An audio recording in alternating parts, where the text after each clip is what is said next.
Hello dolls and welcome back to another video. Today we are going to take a dive into the year 1973 on my journey all throughout the 1960s and 1970s. I started on December 1st with the year 1960 and now I'm slowly making my way up through the 70s, so all the 1960s episodes and the early 70s are already posted, so make sure to check these out and also make sure to subscribe to not miss out on the rest of the 1970s.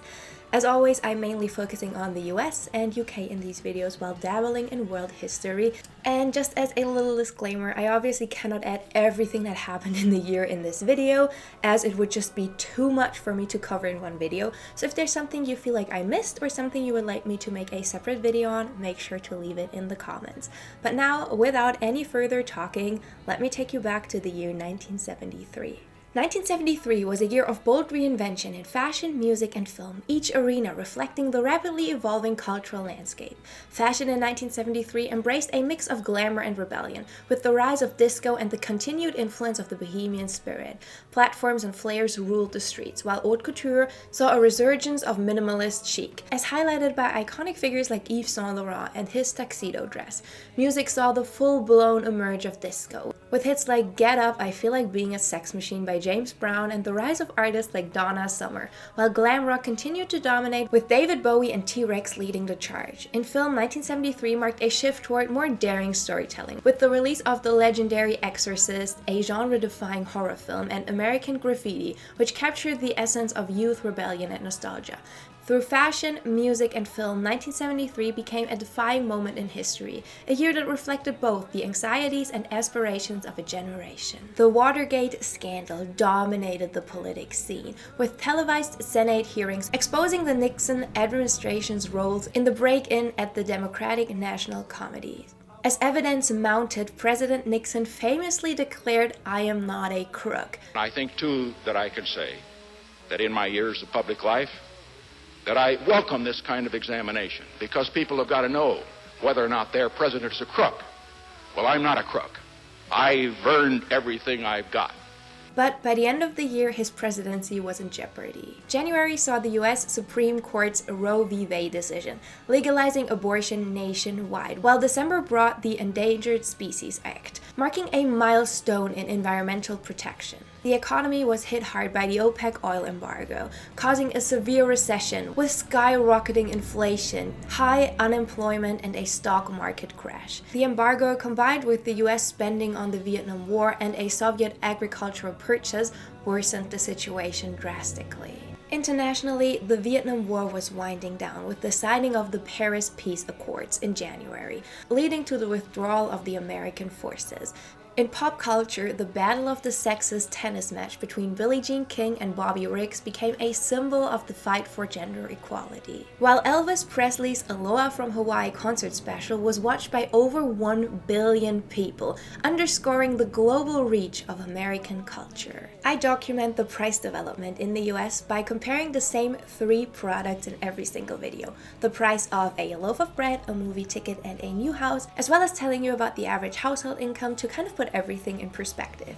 In 1973, the household income was around $12,900. A movie ticket was around $170, a loaf of bread would set you back 30 cents, and houses averaged $32,500.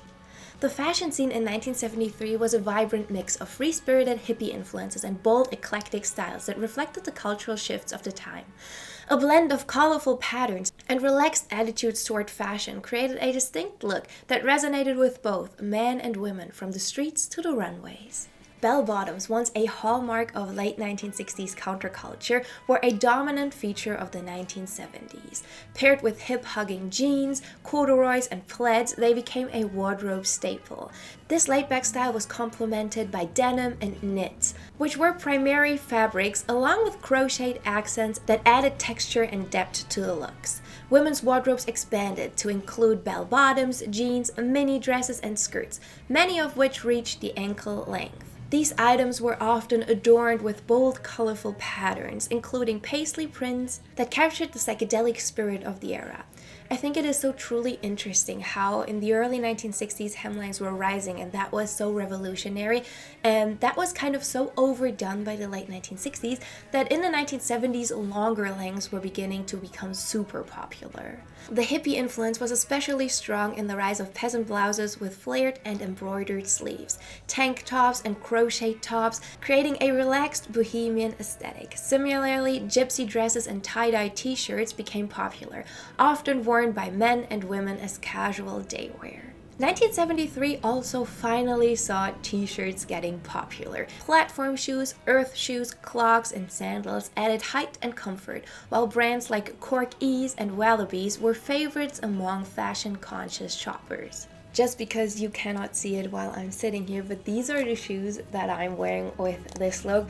These are the classic 1970s platforms. They're most likely from a little bit later in the decade, but I really adore them. This is just such a classic 70s hallmark style. And then I'm wearing this dreamy set that I got by 70s Soul, so it's a reproduction piece, but I adore it. It has like a really long and dreamy skirt, and then this wonderful tie top that you can tie a million different ways. And I felt like this style is often so associated with Woodstock, but these kind of styles were really popular throughout the entire 1970s. I was wearing 3 completely different styles in the 70, 71, and 72 episode, but I could have worn this to each one of these episodes because this style persisted to be super popular in the early 70s. Hairstyles also reflected the natural, undone look of the time. Men sported long hair with mutton chop sideburns, often paired with beards or mustaches. Meanwhile, women favored long, straight hair, parted in the middle or styled in loose, carefree curls. Afros made a notable appearance, particularly in the wake of the civil rights movement, as Black pride became a strong influence in fashion and culture. For the first time, the leisure suit for men became a trend in 1973. These polyester suits, often in bright colors and bold patterns, were worn as casual or semi-formal attire, further reinforcing the era's relaxed approach to fashion. Alongside these suits, button-up shirts with funky, colorful patterns were a must-have, with paisley and plaid designs taking center stage. Women's fashion in 1973 was diverse, offering a broader selection of options than ever before. Midi dresses and skirts, often in flowing fabrics or with vibrant patterns, were paired with platform shoes or clogs. Mini skirts, still in style from the 1960s, remained a favorite for those seeking a more daring look. Accessories also played a key role in completing outfits. White leather belts, macrame belts, and puka shell necklaces became commonplace. Fashion in 1973 wasn't just about clothes, it was a cultural statement. The influence of the hippie movement lingered, with the peace symbol, flower power, and ecology taking center stage. The debut of the Earth Day in April reflected a growing environmental consciousness, and this was mirrored in the earth-toned, natural-inspired fashion of the time. Slowly but surely, the fashion world also began to embrace the glam rock style, with glitter and metallics emerging as popular trends in both clothing and accessories. This was also the year that CB radios and martial arts began to make their way into mainstream pop culture, influencing everything from music to television and fashion. At the same time, the fashion industry continued to evolve, with iconic designers and models leaving their mark. In London, fashion icon Hazel was spotted in a crepe playsuit from Ossie Clark's Quorum collection, showcasing the playful yet refined style of the times. Models like Andy Cartnell and Selena were photographed in bold striped sundresses and mini dresses, epitomizing the chic, youthful energy of the early 1970s. Meanwhile, on the French Riviera, Jane Birkin, a symbol of 1960s and 70s style, was seen casually wearing bell-bottom jeans, platform shoes, and a simple white blouse, embodying the relaxed elegance that characterized the international fashion scene. Fashion in 1973 was a blend of laid-back hippie styles, bold patterns, and a free-spirited approach to personal expression. Bell-bottoms, platform shoes, and colorful prints dominated the scene, while casual wear like tie-dye t-shirts and peasant blouses gave way to a more bohemian aesthetic. This was a time when style was not just about clothing, but a reflection of the cultural and political movements of the era. The result was a year of fashion that was eclectic, colorful, and deeply tied to the social changes of the 1970s. Music in 1973 was marked by a wide variety of genres. Rock continued to dominate, with Pink Floyd's The Dark Side of the Moon becoming a cultural milestone, blending rock, jazz, and electronic elements. David Bowie's Aladdin Sane also defined the year with its glam rock persona, while Bruce Springsteen's Greetings from Ashbury Park introduced his working class narratives, and Elton John's Goodbye Yellow Brick Road made him a global pop star. Soul and R&B thrived, with Stevie Wonder's Emergence addressing social issues through jazz, funk, and soul, while Marvin Gaye's Let's Get It On shifted to a more sensual sound. Disco began to make its presence felt, with Donna Summer's Love to Love You Baby foreshadowing the genre's future dominance. And funk continued, with James Brown's electrifying Life at the Apollo Volume 2. Country music saw stars like Dolly Parton, whose My Tennessee Mountain Home mixed traditional country with pop influences, and Willie Nelson's Red-Headed Stranger helped define outlaw country. Punk rock was in its infancy, with bands like the Stooges and the New York Dolls signaling the genre's future. Pop music was dominated by soft rock hits like Tony Orlando and the Dons' Tie a Yellow Ribbon Round the Old Oak Tree, and Barbra Streisand's The Way We Were. Globally, music transcended borders, with reggae and artists like Bob Marley gaining worldwide recognition. 1973's music was diverse and experimental, laying the foundation for future musical revolutions and resonating through today's sound. The film landscape of 1973 included practically everything, from big blockbusters to the new genre of author-driven movies. One of the most influential films of the year and a true classic was William Friedkin's The Exorcist. This horror film, based on the best-selling novel by William Peter Blatty, shocked audiences with its intense supernatural elements and gritty realism, becoming one of the highest-grossing films of all time and cementing its place in cinema history. Another major hit was American Graffiti by George Lucas, which captured the spirit of the early 60s and launched a wave of nostalgia-driven films. The coming-of-age film was celebrated for its vibrant portrayal of American youth culture and was instrumental in shaping the future of Hollywood, with George Lucas going on to create Star Wars just a few years later. On the more intellectual side, Cries and Whispers, directed by Ingmar Bergman, delved into themes of death and the complexity of human relationships, earning critical acclaim for its intense emotional storytelling. Similarly, The Last Tango in Paris, directed by Bernardo Bertolucci, sparked both admiration and controversy with its raw and erotic exploration of sexual relationships, starring Marlon Brando and Maria Schneider. Science fiction also saw a defying entry with Soylent Green, a dystopian thriller set in a bleak future exploring themes of overpopulation and environmental collapse. At the same time, The Sting, starring Paul Newman and Robert Redford, offered a lighter, more entertaining take on crime with its intricate plot and charming performances, winning 7 Academy Awards. 1973 was a year of both experimentation and tradition in cinema.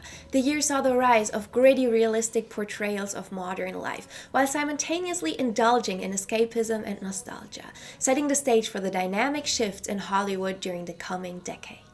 So, what does 1973 really add up to? 1973 was a pivotal year in both the cultural and artistic landscapes, particularly in fashion, music, and film. The rebellious spirit of the 60s carried into the 70s, influencing a bold, eclectic range of styles and sounds that defined the decade.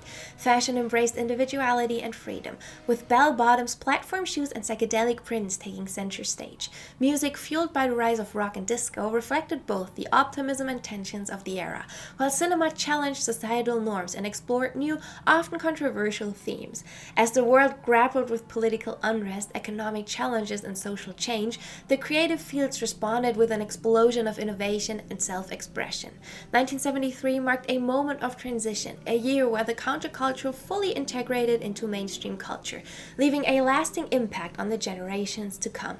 The year remains an enduring symbol of the complexity and creativity that characterized the early 70s, shaping not only the art of the time, but also the social and cultural movements that followed. Come back tomorrow for 1974, the year that brought Benny and the Jets, the leisure suit's rise in popularity, and the release of the Rubik's Cube. So that is it for today's video. That is it for 1973. I hope it was fine. My voice is a little cracky. I'm a little sick, but it's all good. Of course, we cannot end this video without trying a cup of tea. When I first got this mug, I was kind of unsure about the topper, but the great thing is it keeps your drinks so warm and nice. So this one is winter apple. Oh, it smells so good. This reminds me so much of baked apple, which is something I love to have during the winter and when it's kind of colder. I just realized I have not made one this year so far, so that might be something for this afternoon. It's really, really good. It's a nice cup of tea. So I'm gonna make sure to drink all of that as fast as possible to hopefully curb my voice. But yeah, that was 1973. Please let me know what you thought. I'm always looking forward to hear what you guys have to say, if there's something that I missed. I feel like 1973 had such good music, incredible fashion, and wonderful films. I've seen every single one of these films except for The Exorcist because I cannot bring myself to watch it. I get scared so easy. I cannot do horror films. I've watched like 3 horror films in my life and they've all given me such bad nightmares. I don't know, it freaks me out. I cannot watch it. I'm sorry, but I've read loads about it. I know what the film's about. I've seen so many clips, but I just don't want to watch the entirety. I feel like it'll just freak me out. But yeah, if there's anything you felt like missing or anything you want to add, leave a comment. If you enjoyed the video, I would love you to give it a thumbs up and maybe even share it with a friend. It supports me, it supports the channel, and would truly mean the world. I hope you have a beautiful day. Go out, enjoy the sunshine, take yourself some time to focus on you and your mental health today, and I will catch you in the next video. Bye, dolls!